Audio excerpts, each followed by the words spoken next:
Boa noite a todos. Bom, vamos dar início à nossa palestra. Eu irei ler uma mensagem do livro Pão Nosso. Essa mensagem é de Emmanuel, psicografada pelo Chico Xavier. O título da mensagem é Nas Estradas. E os que estão junto no caminho são aqueles a quem a palavra é semeada. Mas tendo elas ouvido, vem logo Satanás e tira a palavra que neles foi semeada. Jesus, Marcos 4,15. Jesus é o nosso caminho permanente para o divino amor. Junto dele segue esperançoso todos os espíritos de boa vontade, diferentes, sinceros ao roteiro santificador. Dessa via bendita e eterna procede as sementes da luz celestial para os homens comuns. Faz-se imprescindível muitas observações das criaturas, para que o tesouro não lhe passe despercebido. A semente santificadora virá sempre entre as mais variadas circunstâncias. Qual ocorre ao vento generoso que espalha entre as plantas o princípio da vida espontaneamente? A bondade invisível distribui com todos os corações a oportunidade de acesso à senda do amor. Quase sempre, a centelha divina aparece nos acontecimentos vulgares de cada dia, num livro, numa particularidade insignificante do trabalho e na prestimosa observação de um amigo. Se o terreno do seu coração vive ocupado por ervas daninhas, e se já concebestes o princípio celeste, cultive-o com devotamento, abrigando-os nas leiras da tua alma. O verbo humano pode falhar, mas a palavra do Senhor é imprescindível. Aceita-a, cumpra, porque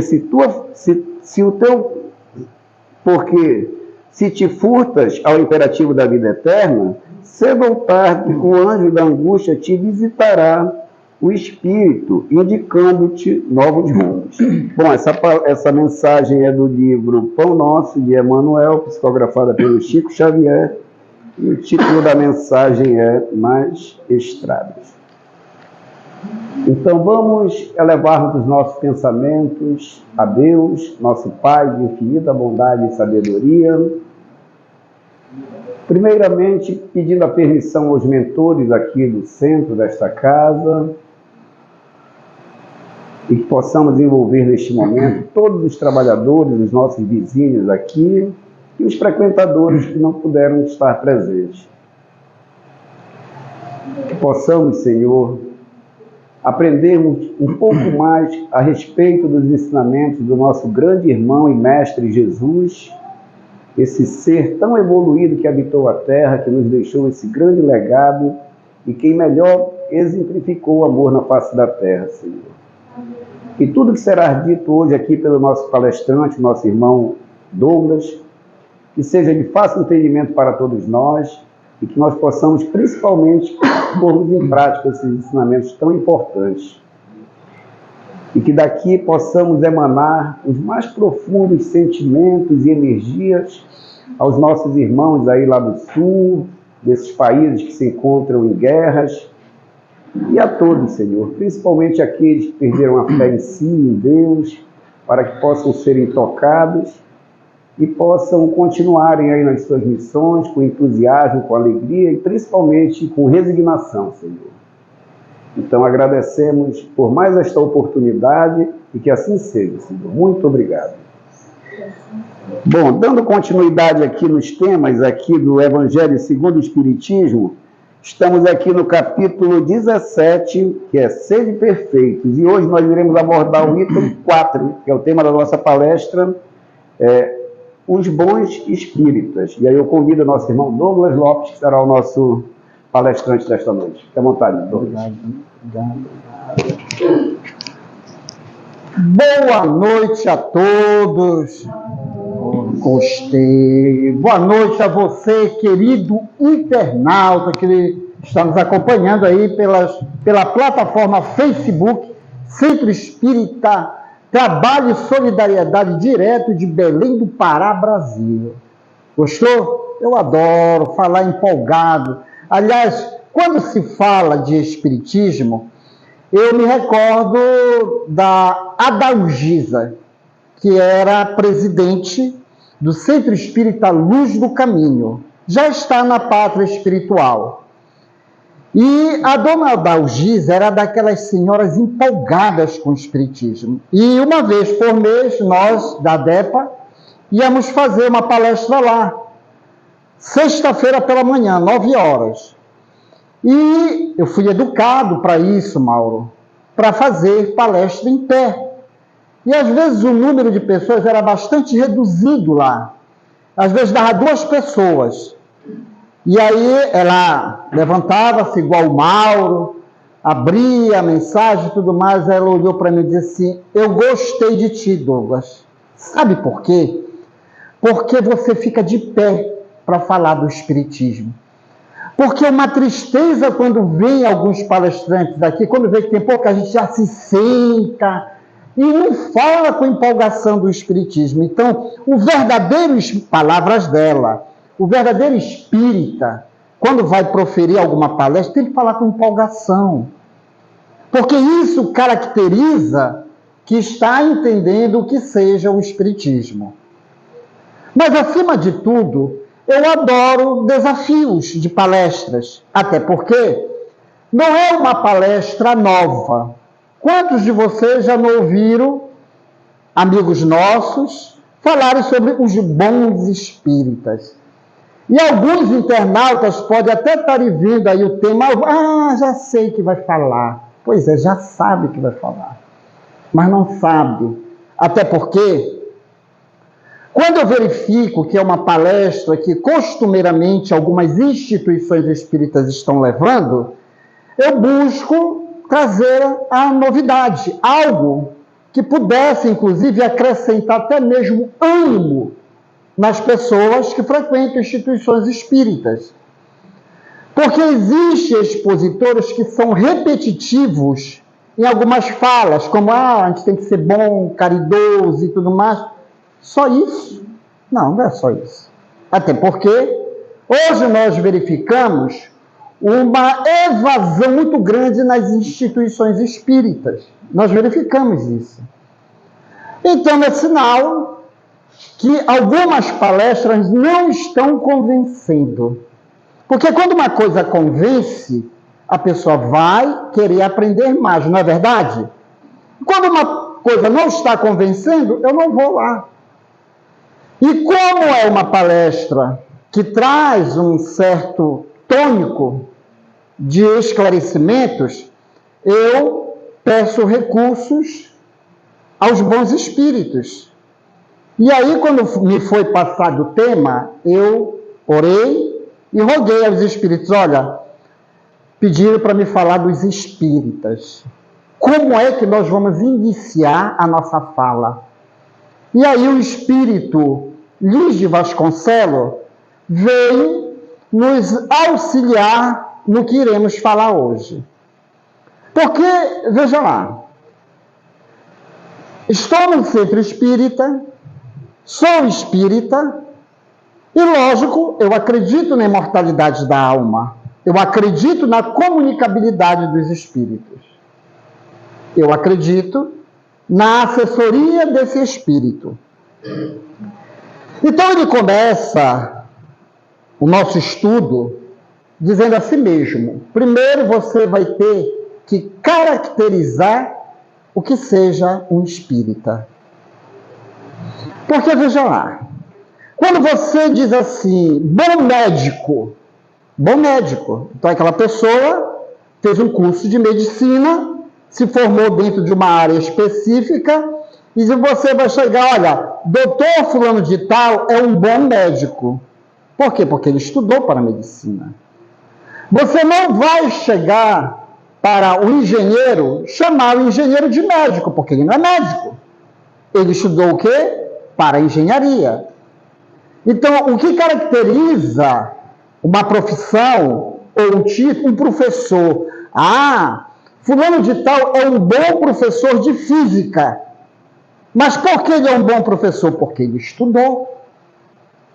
Da mesma forma, são para os espíritas. Porque é muito fácil eu chegar e dizer para vocês que devem ser bons, devem fazer a caridade. Mas você já se reconhece como espírita? Algumas pessoas podem dizer, não, me reconheço. E o que você sabe sobre o espiritismo?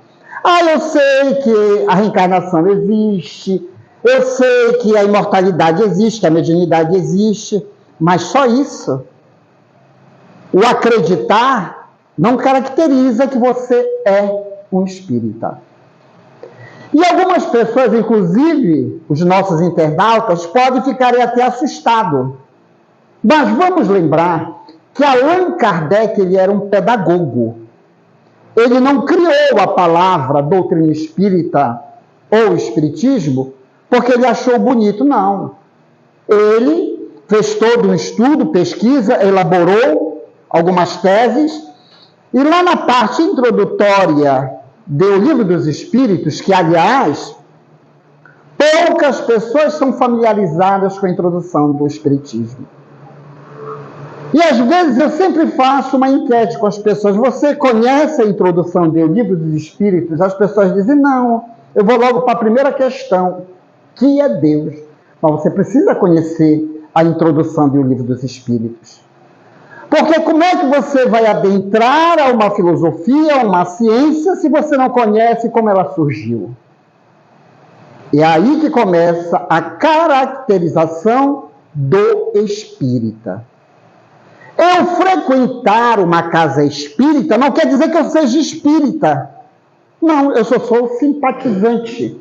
Da mesma forma que é muito fácil nós encontrarmos a lógica nesse questionamento. Existem pessoas, não, eu sou espírita, mas eu adoro ir para a missa aos domingos. Eu também sou católico. E às vezes as pessoas, não, eu sou católico espírita. Eu sou um bandista espírita. Não, ou você é um bandista ou você é espírita. Porque você não pode amar dois senhores. E é por isso que vem a confusão na cabeça das pessoas quando se trata de análise de problemáticas que competem ao espiritismo. Olha, talvez seja uma obsessão. Um espírita não fala talvez é uma obsessão. O espírita diz, vamos investigar para saber se é uma obsessão. O talvez é a pessoa escapulindo de uma responsabilidade que a vida lhe chamou. Então, Allan Kardec, nós devemos conhecer esse personagem que criou a ciência espírita. Até porque pessoas não familiarizadas com a biografia do senhor Allan Kardec nunca repararam que ele, viajando pela França, por toda a Europa, quando ele iniciava um diálogo em palestra, era o que mais as pessoas perguntavam, mas o espiritismo é uma religião? Ele dizia, não, o espiritismo não é uma religião. Quem é familiarizada com a revista espírita, várias vezes ele aborda em visitas a algumas universidades, quando questionado se o espiritismo era religião, ele era enfático em dizer que não. Que não. E aí nós encontramos na atualidade pessoas abraçando a ideia de que o espiritismo é religião, por simples comodidade de raciocínio. Vale lembrar também que ele, depois de ter colocado as 5 obras basilares que nós conhecemos, ele lança um pequeno opúsculo chamado O que é o Espiritismo? Coisa que é raro se estudar hoje numa casa espírita. Esse livro, O que é o Espiritismo? Aonde, na primeira parte do pequeno livro, ele tece diálogo com algumas pessoas da sociedade, um padre, um crítico, um político, e ele sempre começa o diálogo dizendo que o espiritismo não é religião, mas sim uma ciência da análise. E na parte introdutória do Livro dos Espíritos, ele lança a proposta para as coisas novas, termos novos. Chamaremos essa nova ciência de doutrina espírita ou espiritismo, que tem por objetivo analisar a vida material, a vida espiritual e a relação que existe entre ambas, colocando o espiritismo como uma ciência investigativa, não algo religioso. A característica do espiritismo é investigar a alma humana, porque já naquela época a Igreja Católica já tinha essa função da sentença e do ato de orar. Ore, reze para não ir para o inferno. E o espiritismo veio quebrar com aquilo, que não existe nem céu e nem inferno. Existe sim universos espirituais, que hoje a astrofísica chama de quê? Universos paralelos. E ele começa, então, a desenhar o que seja o Espiritismo na primeira parte da introdução do Livro dos Espíritos. E para aqueles que adentrarem essa nova ciência, abraçarem o ato do estudo e da investigação, chamaremos eles de adeptos do Espiritismo ou espiritistas, já definido que se eu chego no Espiritismo, eu venho com alguma curiosidade da vida para entender a própria vida. Eu me defronto e visito muitas instituições espíritas. E é comum pessoas, ainda que ainda não entenderam o Espiritismo, me defrontarem e dizer: Douglas, eu não suporto quando alguém diz que Espiritismo não é religião. E é uma senhora, presidente de um determinado centro espírita, eu não suporto quando o palestrante vem aqui, já falando comigo, né? E diz que o espiritismo não é religião. Eu digo, bom, isso é opinião sua. Já leu, já estudou a parte introdutória do Livro dos Espíritos? O espiritismo é a ciência da investigação. E para que eu possa me tornar e ter esse título de espírita, eu tenho que me caracterizar. Como é que eu vejo o espiritismo na minha vida? Ah, eu participo da sopa. Mas qualquer um faz sopa. Ah, mas eu participo dos farnés da gestante. Qualquer um pode fazer isso. Ah, mas eu participo da campanha do quilo. Mas qualquer um participa da campanha do quilo. Como é que está o seu ato de investigar a vida pela sua própria felicidade? Porque encontramos hoje inúmeros adeptos do espiritismo sofrendo por obsessões há mais de 20 anos. Coisa terrível. O que é que essa pessoa está fazendo num centro espírita que ainda está com esses problemas obsessivos e transtornos da mediunidade? É porque não está sendo espírita de fato. Não está investigando. Então o espiritismo é a ciência da investigação. E Kardec vai muito mais longe, nos deixando à vontade diante desse estudo da alma, onde ele alega que muitos podem até estar pensando, mas eu não tenho escolaridade.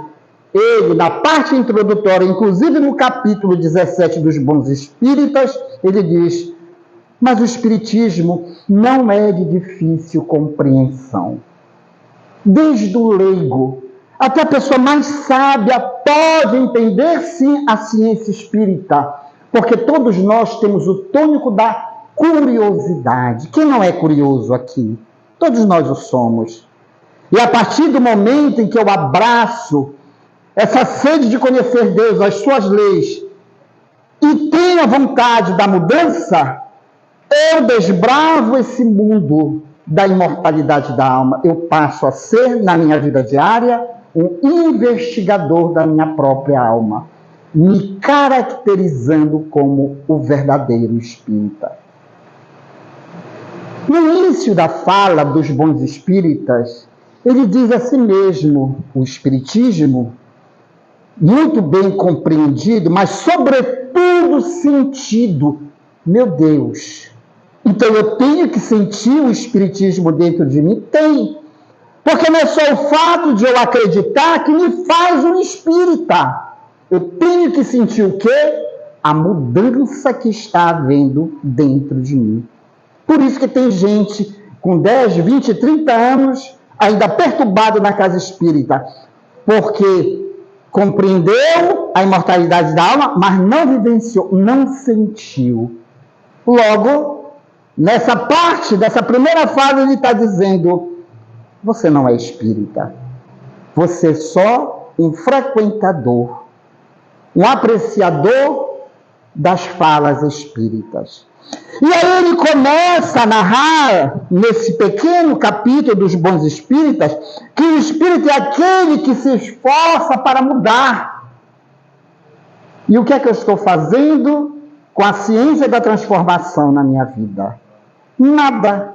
Eu estou simplesmente ritualizando algumas coisas que eu trouxe de outras religiões.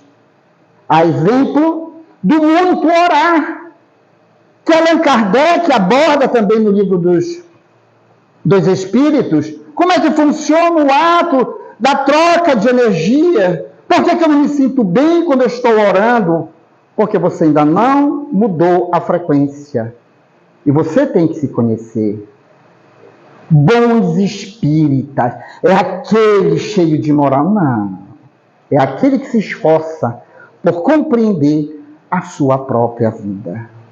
Se eu não começar a entender a proposta do Espiritismo como ciência investigativa na minha vida, eu vou continuar brigando dentro de casa, eu vou continuar brigando na rua, eu vou continuar trocando de mulher, eu vou continuar trocando de homem, eu vou começar a fazer coisas que o Espiritismo ele pode muito bem colocar o devido juízo na situação. Daí nós encontramos o quê? As falsas interpretações dos textos de Allan Kardec em O Livro dos Espíritos. Uma delas, que ele mesmo diz na parte introdutória que devemos ter muito cuidado, que o vocabulário muda com a época, o sentido, a compreensão ganha dimensão. Se eu não acompanhar a evolução do planeta, eu sempre vou estar apegado a ideias obsoletas. E se eu não prestar atenção nas entrelinhas, eu vou sempre acreditar que eu nasci para sofrer. E nós não nascemos para sofrer. Foi aí que é o tema. Por que nós verificamos poucos jovens na casa espírita? Por que nós verificamos poucos jovens? Porque as lideranças espíritas não estão sabendo levar o entendimento do que seja o espiritismo para esses jovens. Uma delas são os conflitos sexuais, aonde o jovem chega e diz: não, mas lá, no Livro dos Espíritos, dizem que o espírito não tem sexo. E ele disse: me mostra onde é que diz que os espíritos não têm sexo. Não, está lá. Quando Kardec pergunta qual é a forma do espírito, é uma pergunta inteligente. E os espíritos disse: tem forma, mas não conseguis entender. Nós não conseguimos entender. Porque tudo tem forma. Tudo tem forma. Da mesma forma que eu posso dizer: mas Deus, ele tem forma. Mas a minha inteligência não consegue entender a forma de Deus. Não, mas lá diz que Deus não tem forma. Então você está dizendo que Deus é nada. O nada não existe. Tudo tem forma. Até mesmo o espírito tem forma. Mas, pela nossa falta de compreensão, diremos que o espírito é uma centelha de luz. E luz tem forma. Tem forma a luz. Mas em cada planeta, dentro da sua constituição e dentro das suas leis, nós vamos habitar o biotipo daquele planeta. Fêmea e macho. A própria biologia do planeta define a forma em que aquele espírito está passando dentro daquele momento de evolução. Então, não pode, viu, internauta, dizer que o espírito não tem forma. Tem. Mas ele ganha uma forma humana de acordo com o que ele vai ter que aprender, tanto no corpo de homem ou de mulher. É um erro dizer gravíssimo, gramatical. Tem que ler e reler novamente a pergunta. Os espíritos dizem que o espírito tem forma, mas não como nós entendemos. Não como nós entendemos. Porque o nada não existe. Foi aí que nós chegamos, então, àqueles jovens com seus dramas, e dizem assim, meu Deus, eu não me reconheço num corpo masculino. Eu não me reconheço. Minha alma é feminina. E a pessoa diz, o espírito não tem forma, mas o problema não está na constituição física, está na intimidade do ser. Foi aí que chegou um jovem e disse assim, Douglas, eu não me conformo no corpo que eu estou. E me disseram que os espíritas dizem que o espírito não tem forma. Não, você tem forma. Mas você vai dar o valor e o querer de uma forma que você quer. Então veja lá. Por que você não vai atrás da causa? Eu não pedi para ele orar. Mas vamos investigar a causa. O porquê você, como espírito, está num corpo masculino. Ele disse, tu me ajuda. Ajudo? E começamos então primeiro a conversar, para definir realmente todo o seu psique. Depois teve a assessoria dos bons espíritos, e os bons espíritos disseram, há 7 reencarnações, essa alma veio em corpo feminino.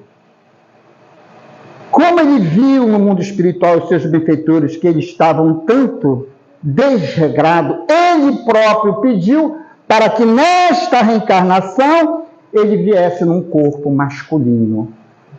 Ele disse, meu Deus, Douglas, como está sendo difícil tirar vícios do passado. Tirar vícios do passado. Eu pedi para vir num corpo masculino para que haja educação da minha individualidade, do meu eu. Mas, Douglas, eu amo o mesmo sexo. Digo, a luta interna da alma não se vence numa só reencarnação. Vá caminhando. E o que é que tu me diz? Não é que eu digo, mas o que os benfeitores dizem é que busque não cair na promiscuidade. É só isso que os bons espíritos pedem, para não cair na promiscuidade. Por que você caiu, falhou como mulher? Porque você caiu na promiscuidade. Como você já estava prejudicando a sua área perispiritual, você pediu com a aquiescência dos benfeitores para vir como homem. Só que você não está conseguindo, isso não há problema nenhum. Você vai cair novamente, mas cuide. Se você tem um companheiro, namore, mas não caia na promiscuidade. Pode ser que na próxima reencarnação você volte novamente como homem, porque ainda é muito raiz isso, as perturbações, mas nunca desista de você. Sabe o que se chama isso? Ciência espírita. Ninguém pode sair do lado de um espírita atormentado. Tem que sair consolado. Porque existem pessoas que colocam a figura do coitado, mas não existe coitado, tudo é a lei. Plantio e colheita. E aí o jovem começa então a entender que ele é um ser individual, que ele reencarnou para algo. E o corpo humano evoluiu de uma tal forma que eu converso muito com crianças e adolescentes. E eles entendem perfeitamente o que é a ciência espírita. Maria Luísa tem 12 anos de idade. 12 anos de idade. Uma mediunidade fantástica. Já desde os 5 anos, já viu os espíritos. Foi amadurecendo a clarividência. A tia, Simone Batista, espírita, disse, minha filha, porque você é médium. Mas o que é isso, tia? Não, eu vou lhe apresentar para o Douglas. E ela veio conversar. Tio! Aí eu digo, opa, não, vamos tirar esse tio de lado. Eu vou querer conversar com o espírito. E comecei a falar sobre ciência espírita e reencarnação para uma criança, na época, de 10 anos. Ela disse, é isso, é. Eu digo, minha filha. É isso.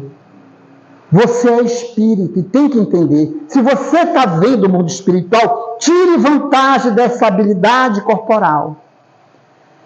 Ainda disse mais, não precisa você ficar encravado aqui na Sociedade Espírita Lírio do Vale. Viva a sua vida. Mas quando começar a vir os tormentos e você sentir necessidade, venha aqui conversar conosco. E tenha a sua tia. Porque a juventude de hoje sabe o que quer? Resposta, não oração. Resposta, não ser chamado de louco ou de louca. Como a mediunidade dela é bastante ostensiva, há um mês atrás ela teve um sonho bastante perturbador. Ela sonhou que iria morrer. Ela disse, tia, me leve lá para falar com Douglas. Por quê? Porque eu sonhei que eu vou morrer. Será que eu vou morrer, tia? Quando chegou lá, ela disse, Douglas, eu vim aqui porque eu não estou dormindo direito. Por quê, Maria Luísa? É porque eu sonhei que eu vou morrer. Douglas, eu vou morrer. Eu digo, estamos em empate, eu também vou morrer. Eu também vou morrer. Mas não agora. Maria Luísa, me conte o sonho. E ela contou o sonho dela, que era reflexo de uma caminhada que ela estava tendo com a mãe, um tanto perturbador. E expliquei, ela entendeu direitinho. Mas ela disse assim, o papai não queria que eu viesse aqui no centro. Por quê? Não, eu cheguei, falei para ele, disse, eu tive um sonho tão feio, eu vou lá no Lírio. O pai dela olhou e disse assim mesmo, por que tu não vai na igreja? Ela olhou, 12 anos, olhou para o pai e disse assim mesmo, pai, espiritismo não é religião, é ciência. E se eu for lhe explicar o espiritismo, o senhor não vai entender. Tchau. Sabe o que o pai dela fez? Ficou calado. Porque ele não ia entender. Mas ela estava entendendo já aos seus 12 anos, assim como muitas crianças que chegam até nós explicamos o que é o espiritismo, que não é uma seita para se ficar orando. Também temos o fator da mediunidade.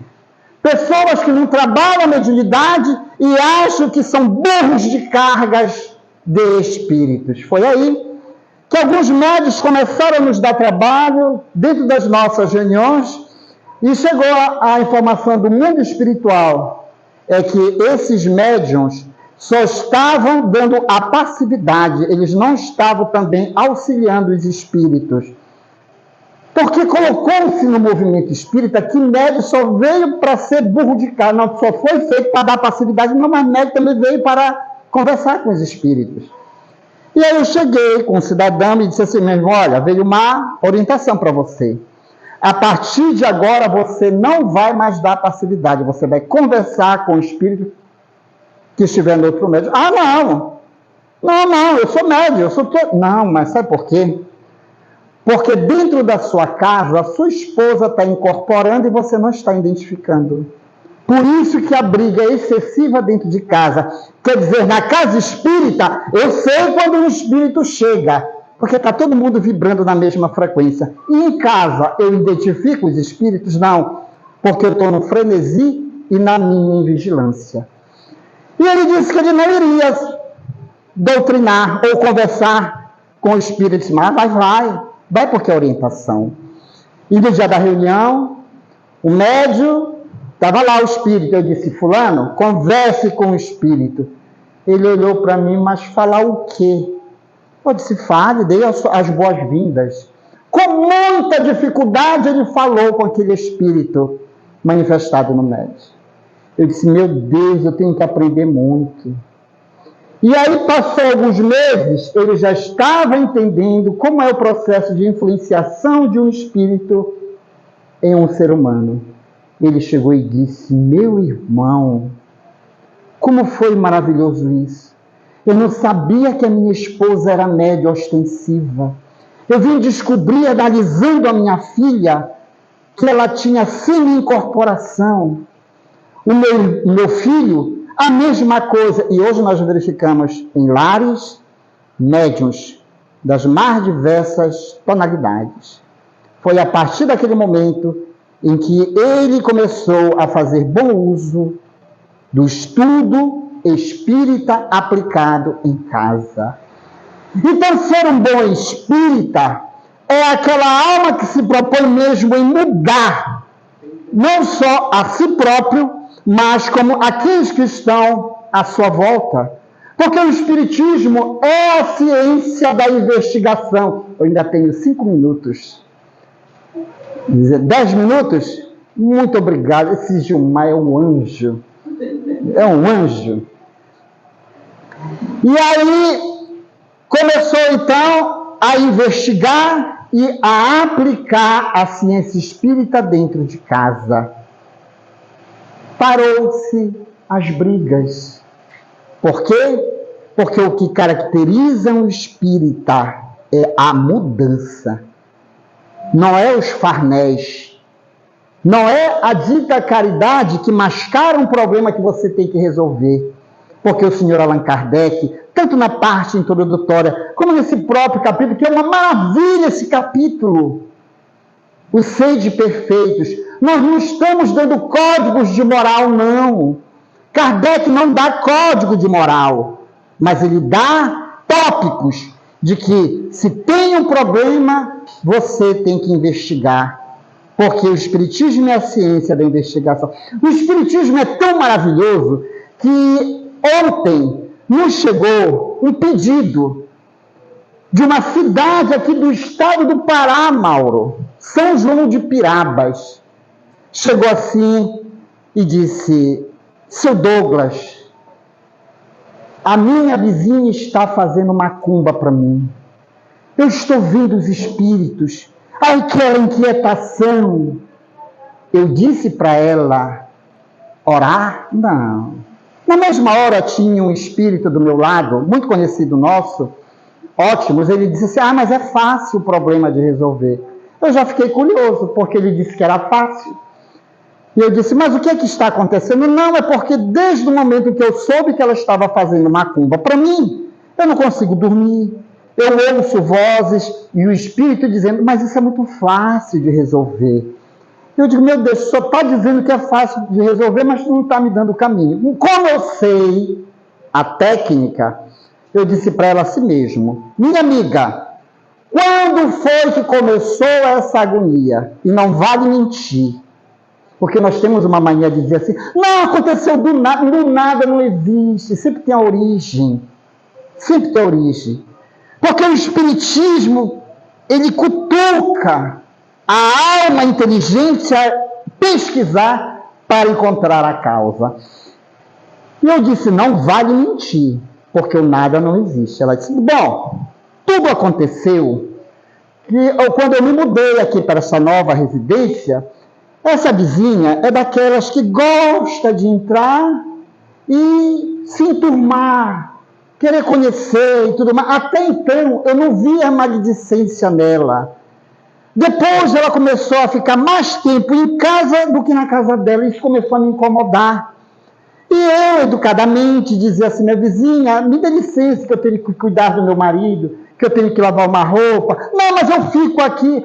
Aí, Douglas, eu fui dispensando ela. E ela foi ficando com raiva de mim.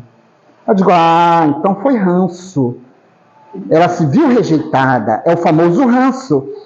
E aí eu entendi, quando o Espírito disse que era um problema de fácil solução. E é fácil solução. Mas as pessoas ficam: mas como? É macumba, é energia negativa.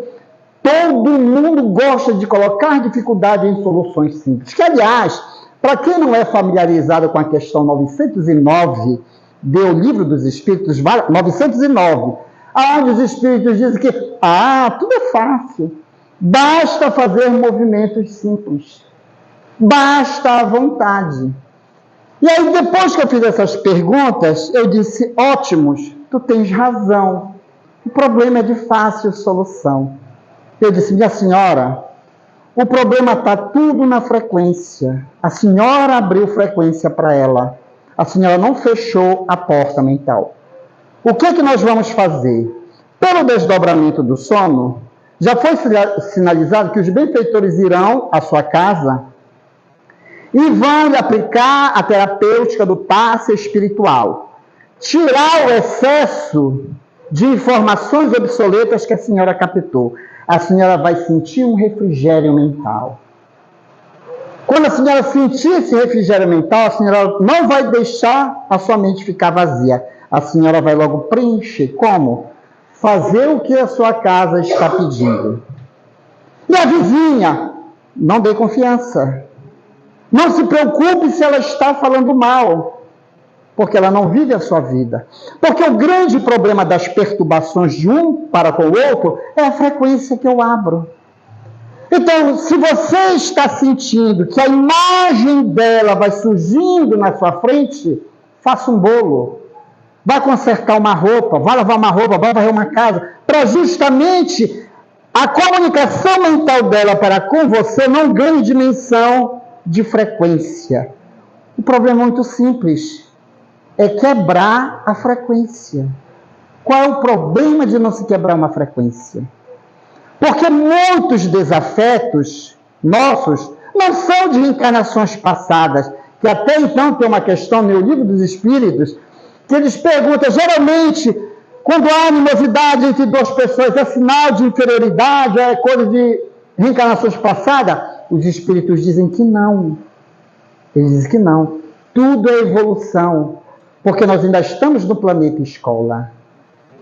Então, ela começou a fazer desde ontem esse processo de não permitir que a imagem da vizinha cresça. E a macumba? Não tem macumba. Tem a comunicação mental. Coisa que hoje a própria neurociência vem explicando para nós, que nós somos modeladores do nosso corpo. Doenças que nós temos, nós podemos modelar e dar cura para nós, a partir do momento em que eu aciono a vontade e conheço o recurso propício. Mas é preciso ter uma mente fora do comum? Não é preciso. O leigo, como sábio, pode entender muito bem o espiritismo. No entanto, há a necessidade do querer. É o famoso atributo da inteligência. Eu tenho que usar a inteligência ao meu favor. Então, o que é o bom espírita, então, Douglas? O bom espírita, de fato, aí Kardec finaliza lá, é aquele que se esforça para vencer as suas más inclinações. É um constante pesquisador do seu comportamento para encontrar, acima de tudo, a causa.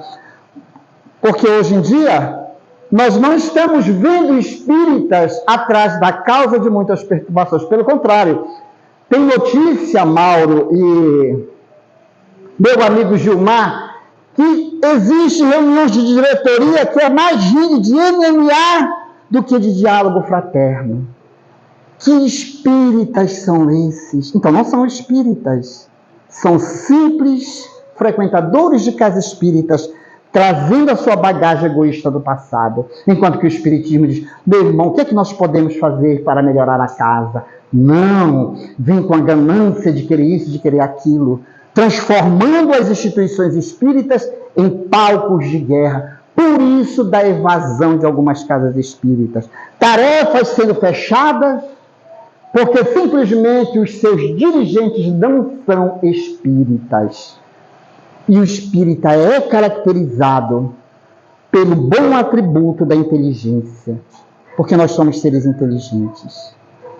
Que possamos ler e reler a introdução do livro dos espíritos, para que nós possamos entender que o espiritismo é uma ciência séria, que traz paz, que renova, que traz respostas para tudo. O espiritismo traz resposta para tudo.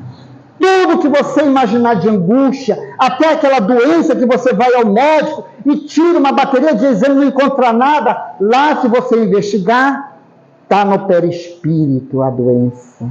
E como é que eu faço para essa doença sair do meu perispírito? Existem técnicas notáveis que o espiritismo ensina, que não é oração. Oração se ritualizou. Desde a década de 1960, a neurociência vem nos falando da neuroplasticidade, que nós somos co-criadores, nós manipulamos fluidos. E vem Jesus dizendo, vós sois deuses, o que eu posso fazer, tu podes fazer e muito mais. Começo então a se perguntar, eu sou espírita de fato? Como é que anda a minha paz? Como é que eu estou analisando o meu próximo? Será que eu estou amando mais? Será que eu estou consolando mais? Ou estou empurrando para os outros? Não, vai lá, fala com o Mauro. Não, vai lá, fala com o Gilmar. E eu tirando a minha responsabilidade de ajudar o meu próximo. Porque eu aprendo com o outro. A ciência da investigação. Nunca esqueçam disso, meu Deus. Nunca esqueçam disso. O espiritismo é a ciência da investigação.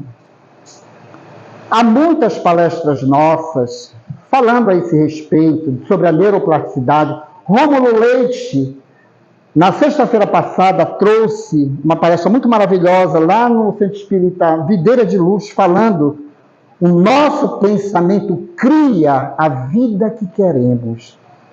Se você é infeliz, você quer ser infeliz. Você quer ser infeliz. Palestra belíssima. Está nas plataformas da ADEPA.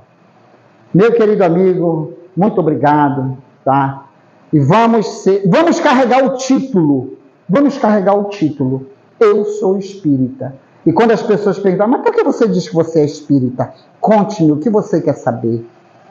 E aí responda para as pessoas com segurança. Não enrole as pessoas. É triste quando eu encontro pessoas. Não é assim mesmo. Não diga que é assim mesmo. Ajude. Porque a humanidade está com 8 bilhões. Sabe o que é 8 bilhões de pessoas? Ainda vem mais gente. Ainda vem mais gente. Então é sinal que não está uma desgraça. Está ótimo. Está ótimo. Muita paz a todos e muito obrigado.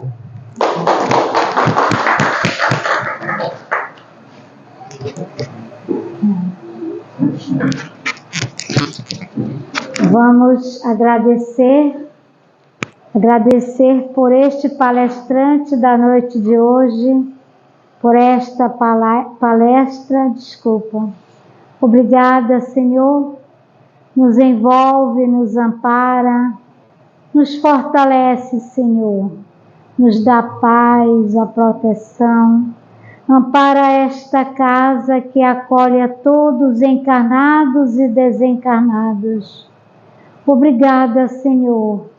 Ampare e abençoe os nossos lares, os nossos amigos, familiares, as pessoas que sofrem. Ampara, Senhor, os que não têm um lar para se abrigar, os que não têm o pão de cada dia em suas mesas. Ampara também, Senhor, os que estão nos hospitais, os que estão no final da vida, os que estão chegando também, Senhor, na terra, que eles sejam amparados e abençoados por Ti. Nos leva aos nossos lares com muita proteção. Obrigada, Senhor, ampara a nossa noite, o nosso dia de amanhã e todos os dias que permanecermos com vida na terra. Obrigada, hoje e sempre que assim seja.